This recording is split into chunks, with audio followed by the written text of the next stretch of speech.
uma das leis mais difíceis da gente compreender é a lei da impermanência, porque nós nos apegamos às coisas, às pessoas, aos conceitos, mas essa é uma lei da vida. Enquanto você não entender que tudo passa, que tudo é impermanente, a não ser os conceitos de sabedoria, os conceitos atemporais, enquanto você não se apegar àquilo que é impermanente, a sua vida será de sofrimento.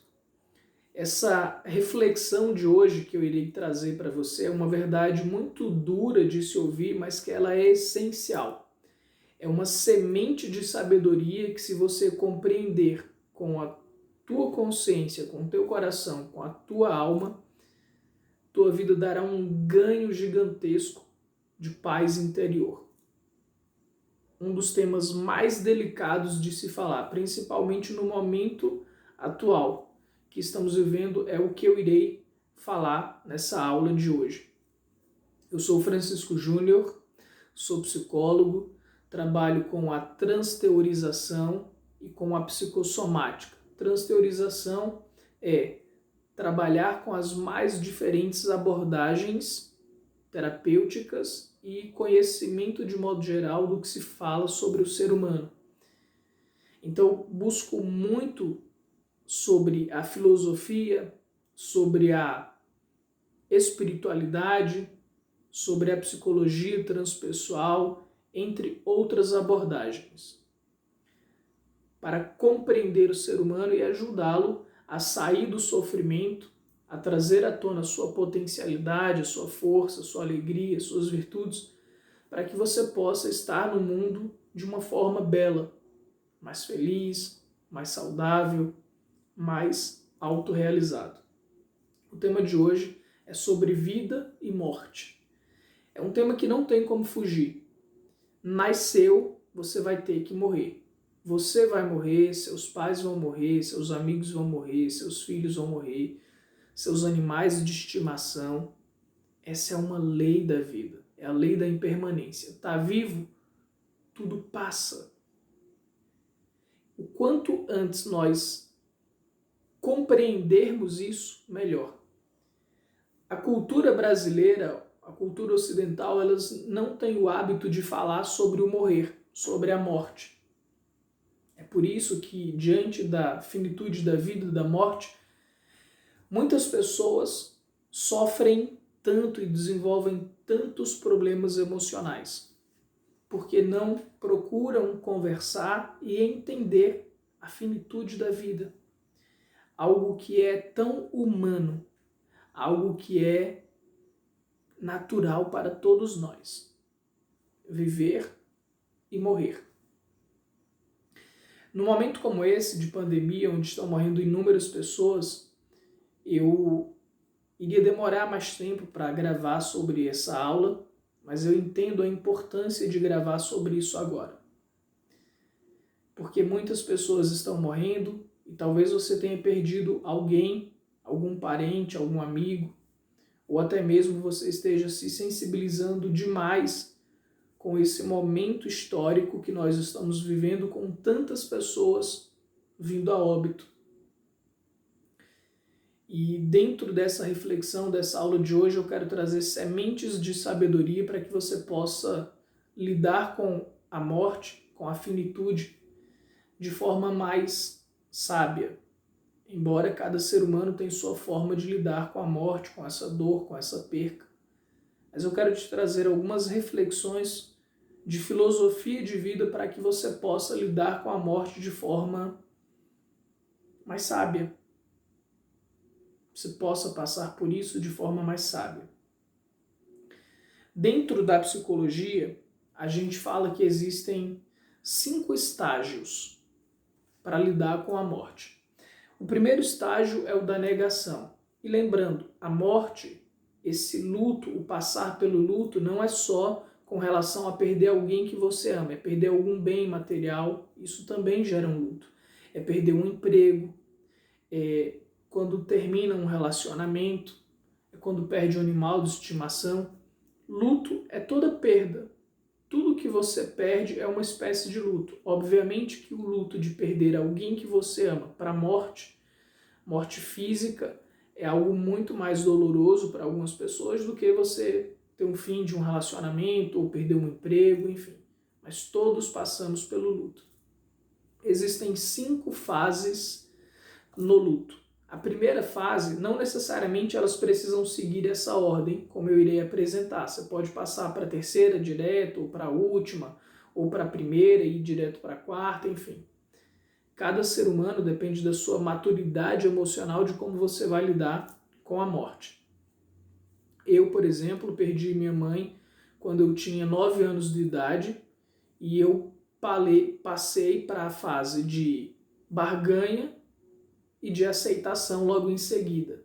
A minha atitude diante da morte foi com bastante sabedoria para a idade que eu tinha. Cada um lida de uma forma. Outras pessoas ficam presas no primeiro estágio, na primeira fase e não mudam. Então deixa eu te explicar quais são as fases. A primeira fase é negação. O que vem a ser essa negação? É quando você não aceita que perdeu a pessoa, que a pessoa morreu, que você perdeu o trabalho. Quando você não aceita a morte, quando você não aceita o fim daquele ciclo. Quando você não aceita aquilo que está diante de você como a realidade. Você fica negando. Não é possível que isso tenha acontecido.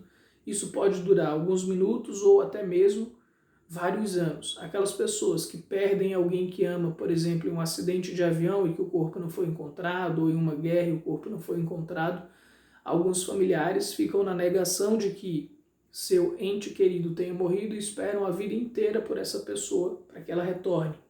Ao invés de pular para outras fases, fica sempre na expectativa de que aquele ente querido vai voltar.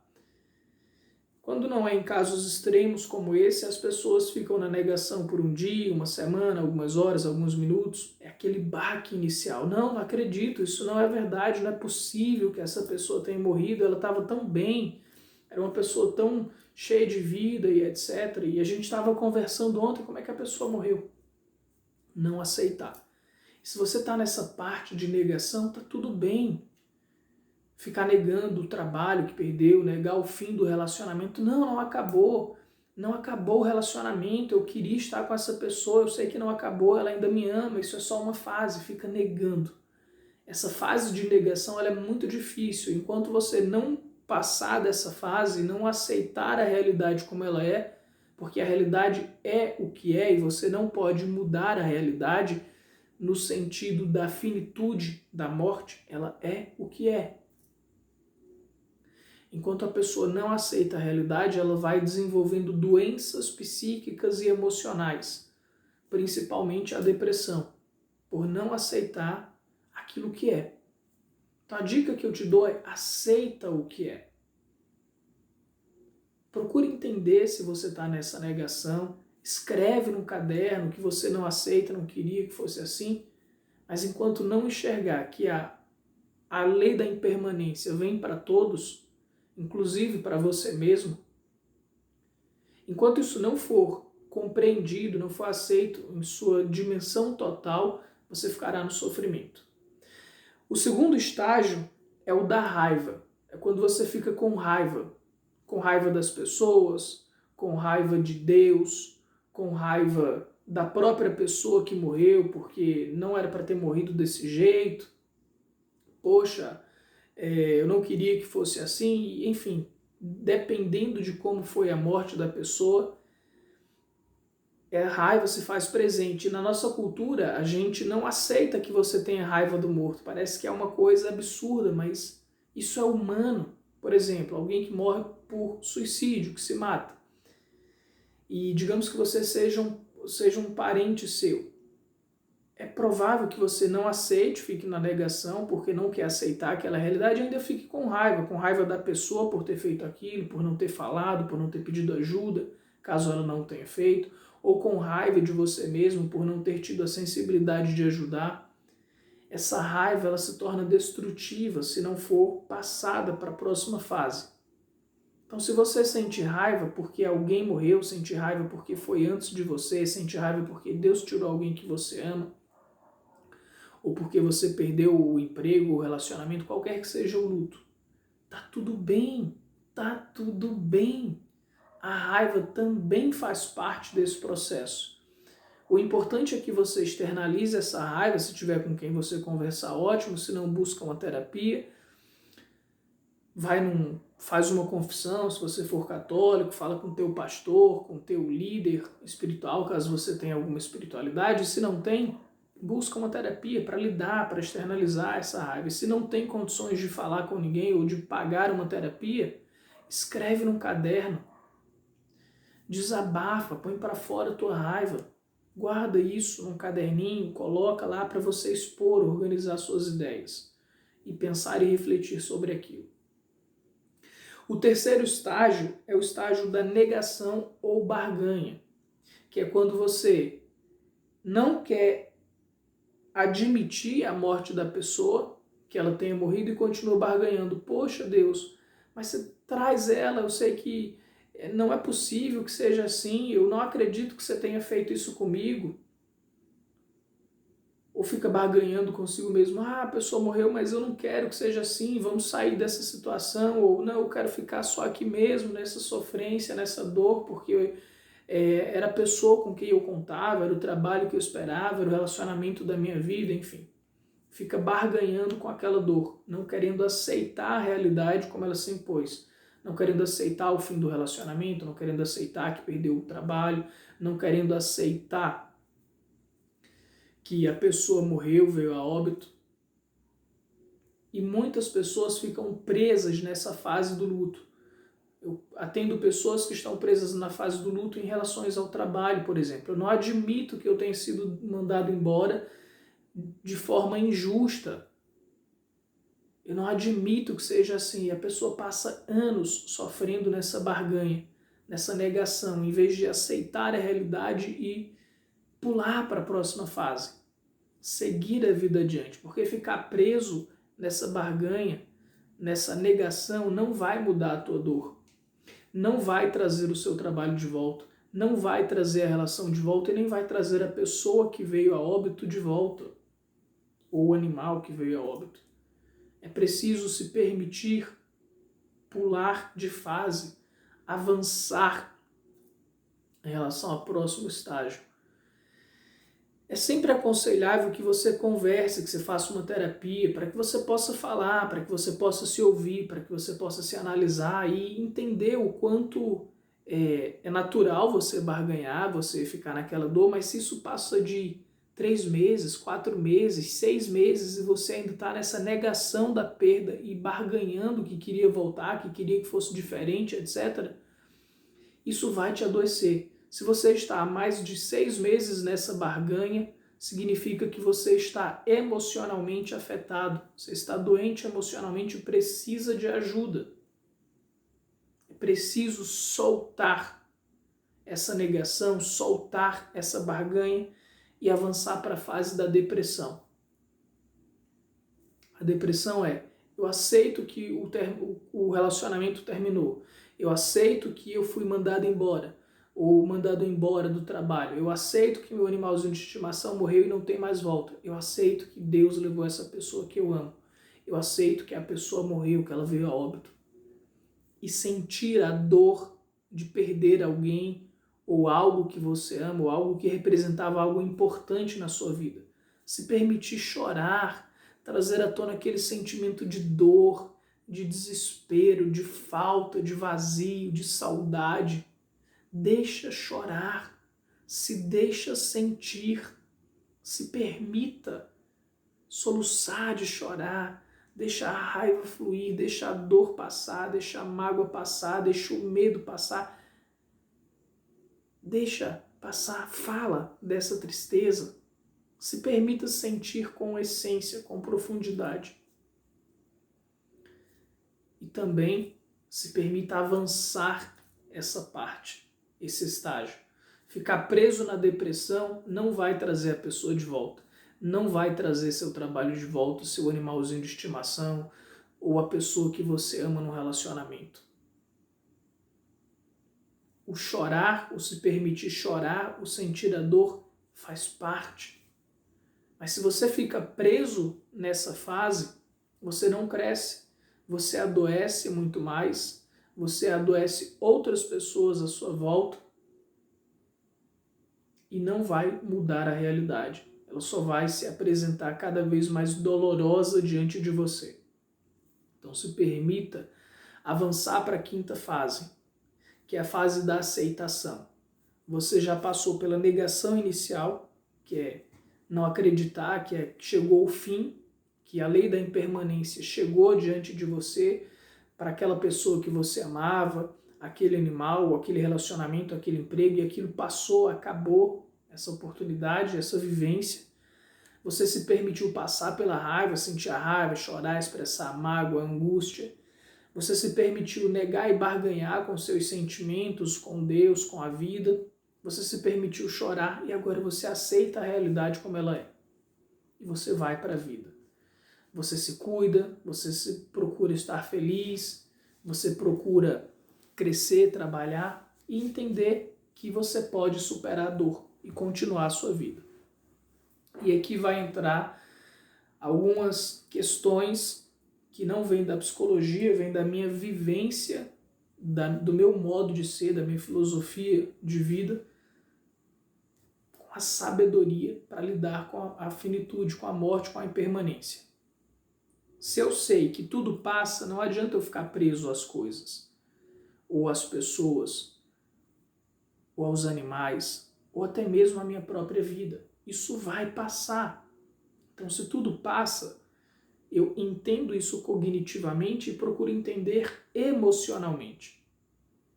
Para quando a realidade de perder alguém que você ama ou algo que você ama se colocar diante de você, você se permitir chorar, você se permitir sentir saudades, mas também você se permitir continuar a sua vida. E quando a minha mãe faleceu, que eu tinha 9 anos, eu lembro que eu estava sentado na calçada, na rua, com os meus amigos, e eles diziam para mim assim: Francisco, você não está chorando, você não está aí sofrendo, desesperado pela sua mãe. Se fosse eu, teria me jogado no caixão junto com ela e queria me enterrar no buraco. E é interessante, porque no meu ponto de vista, isso não faz sentido para mim. Para a pessoa pode fazer, ela tinha o amor, a mãe, como se fosse a coisa mais importante da vida. Minha mãe era muito importante para mim, obviamente. Mas não é a coisa mais importante da vida. A vida é mais importante. Porque essa é a realidade. Eu não vou ficar com ela a vida inteira. A gente nasceu só e a gente vai morrer só. Nasceu só, lógico, com a ajuda de outras pessoas, você vive com a ajuda de outras pessoas, na relação com outras pessoas, mas você veio ao mundo uma alma sozinha, você vai ao mundo uma alma sozinha.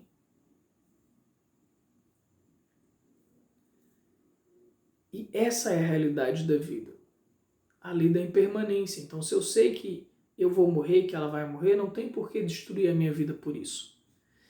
E aí eu lembro que eu respondi para esse meu amigo, essa é a fase da barganha, que é uma barganha com sabedoria, eu diria assim. Olha, se a minha mãe tivesse viva, ela não ia querer me ver triste, chorando, sofrendo. Pelo contrário, ela ia querer que eu me reerguesse, que eu ficasse bem, que eu estudasse, que eu namorasse, que eu vivesse, que eu me tornasse um ser humano, um homem incrível.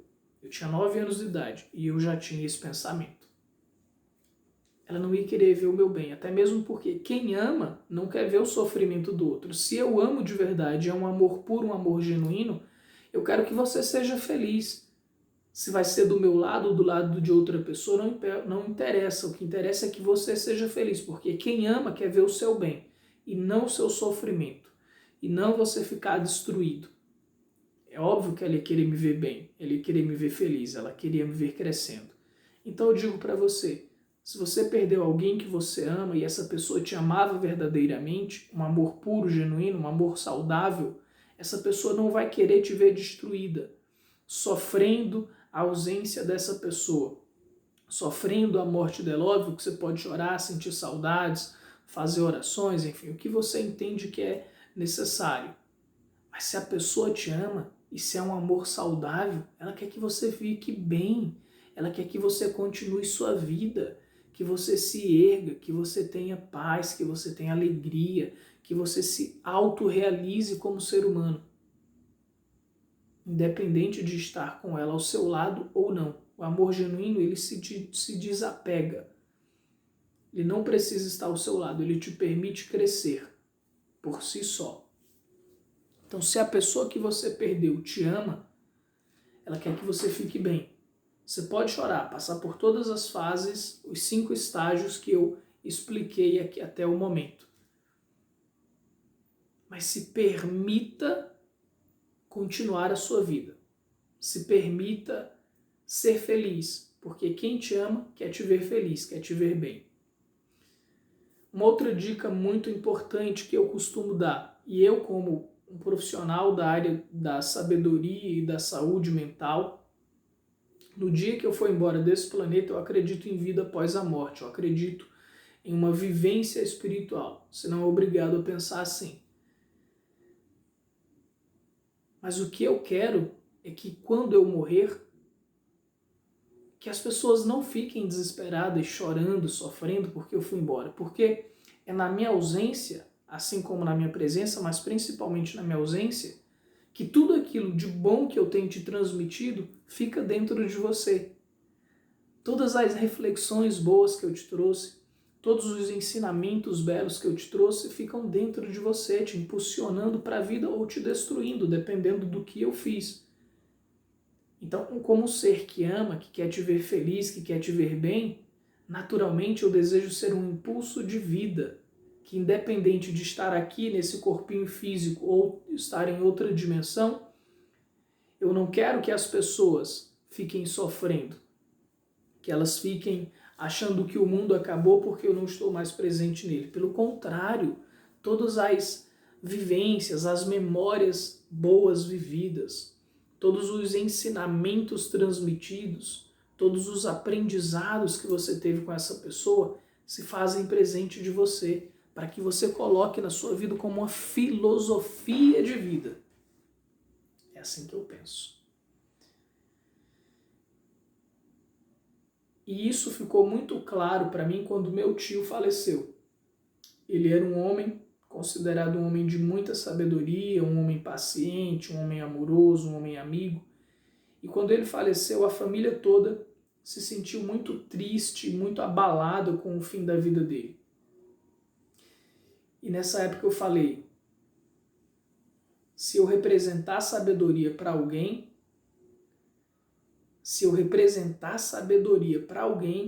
quando eu morrer, que as pessoas fiquem bem e não destruídas dessa maneira.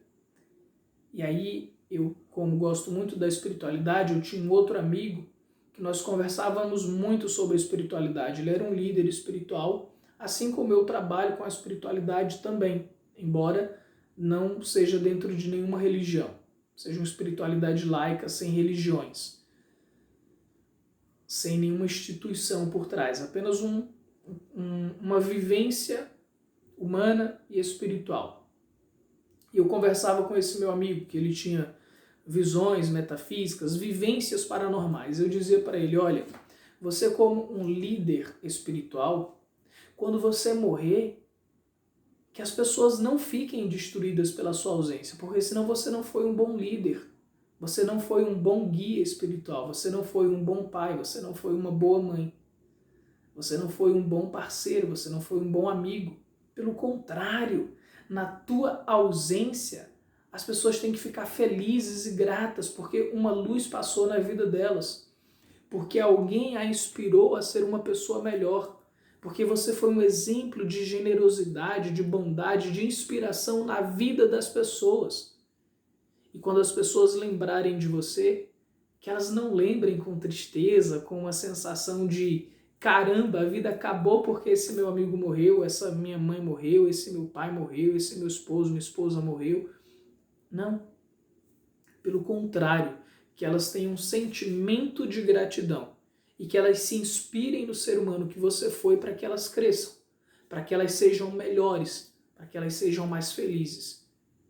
Ou como no caso do suicídio, que eu falei um pouco mais, no mínimo, que você se inspire a não fazer o mesmo ato, a amar-se a si mesmo, amar a vida, para que você não chegue numa dor tão profunda como essa ao ponto de tirar a sua vida, de não reproduzir esse padrão de tanta raiva de si mesmo ou de dor de si mesmo ao ponto de tirar a própria vida.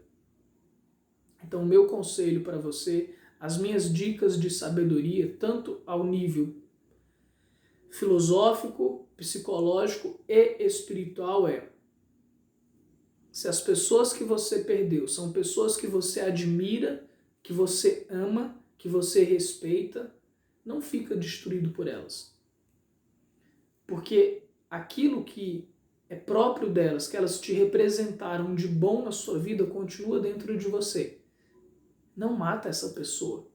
Pelo contrário, torna ela viva dentro do teu coração, para que você seja uma pessoa melhor, a partir dos aprendizados e vivências que você teve com essa pessoa que lhe é tão cara, que lhe é alguém que você ama.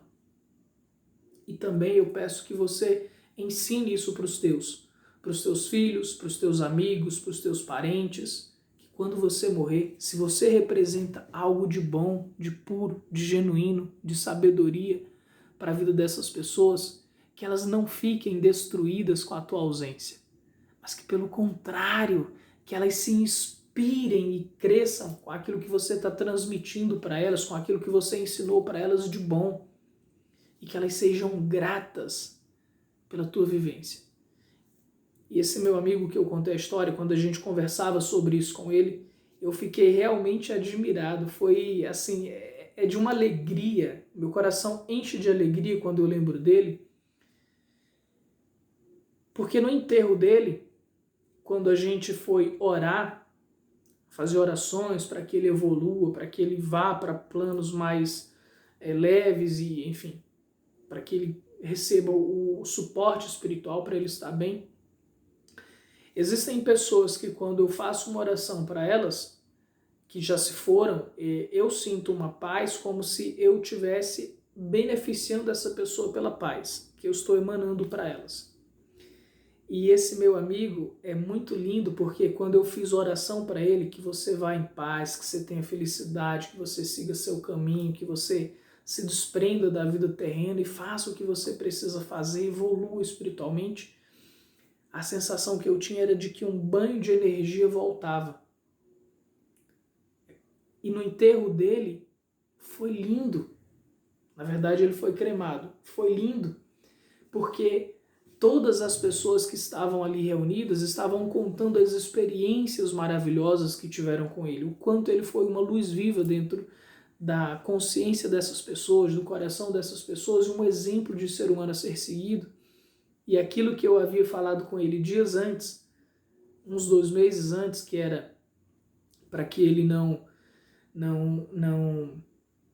quando ele partisse, quando ele deixasse esse mundo, não ficasse um vazio, mas pelo contrário, ficasse um preenchimento, uma sensação de paz por termos conhecido ele, é exatamente isso que quem o conhece verdadeiramente vivencia. Sentir saudades, a gente sente, mas é uma saudade que nos impulsiona a ser melhores, que nos impulsiona a sermos mais felizes, a sermos mais sábios, a sermos mais generosos, a sermos mais justos, a sermos mais fraternos. Essa é a grande beleza do ser humano. Se você perdeu alguém ou se você está para morrer, que você tenha essa consciência. É isso que eu te desejo. Que você tenha esta consciência de que a sua ausência se faça presente pelaquilo que você representa. De bom, de belo, de justo, de agradável. E aquilo que não foi tão saudável que você fez, que não é legal, que deixou sofrimento, que deixou dores, ou que essa pessoa deixou dores que você perdeu, que você também cresça com isso. Porque você tanto pode crescer com os exemplos de generosidade e de bondade, como é o caso desse meu amigo, que nos impulsiona, todos nós, amigos deles, a continuarmos sendo cada vez mais amorosos, fraternos e crescermos. Você também pode aprender com aquelas pessoas que faleceram e que trouxe sofrimento e que foi de uma forma feia ou de uma forma desumana, de uma forma que você não esperava que fosse. que você aprenda a valorizar a sua vida e a cuidar da sua vida para que o seu fim não seja igual. Então eu vejo sempre na morte não algo feio, algo ruim, eu vejo aprendizado, eu vejo crescimento, eu vejo sabedoria quando se fala de morte, de finitude da vida. É uma oportunidade, é um aprendizado. Tudo é um aprendizado se você tiver olhos de quem quer aprender. E eu finalizo essa reflexão para os pais, mães de famílias e líderes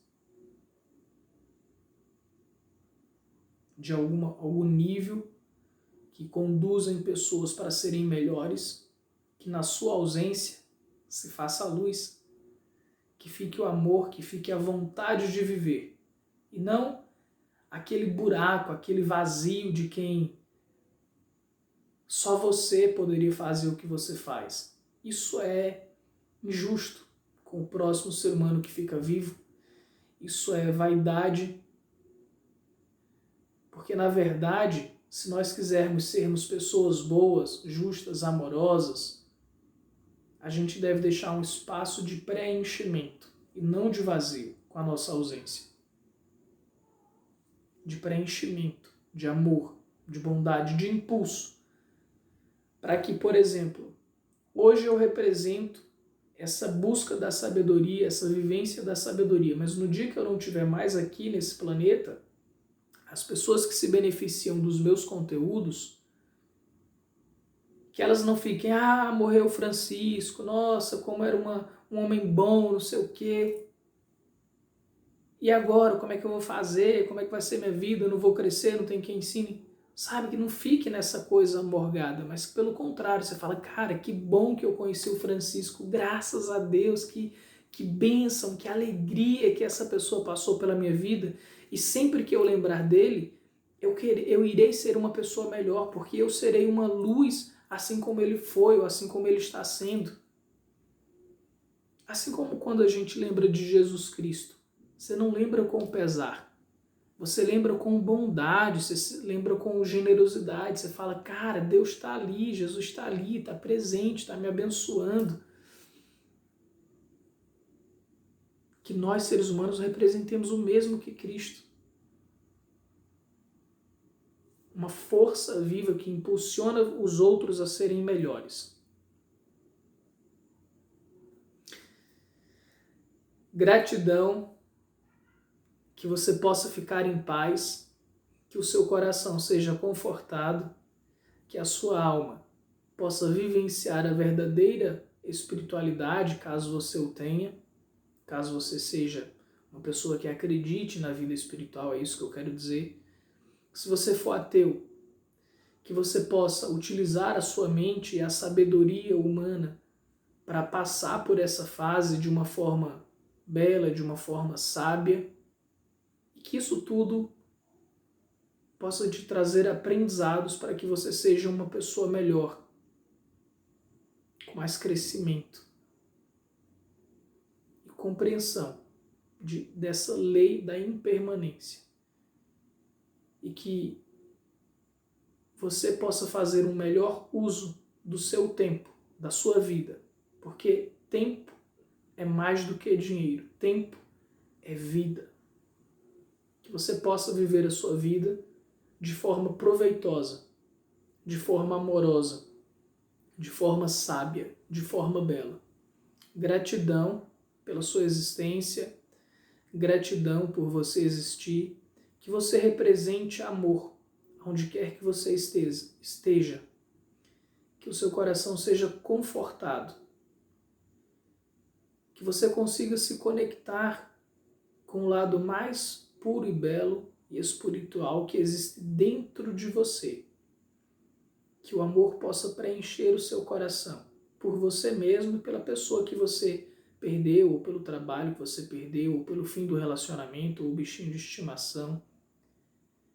Que você carregue dentro de você o aprendizado, todo o crescimento dessa vivência, dessa experiência vivida. Que você se permita ser luz na sua vida e na vida das pessoas que de alguma forma se conectarem com você. Gratidão.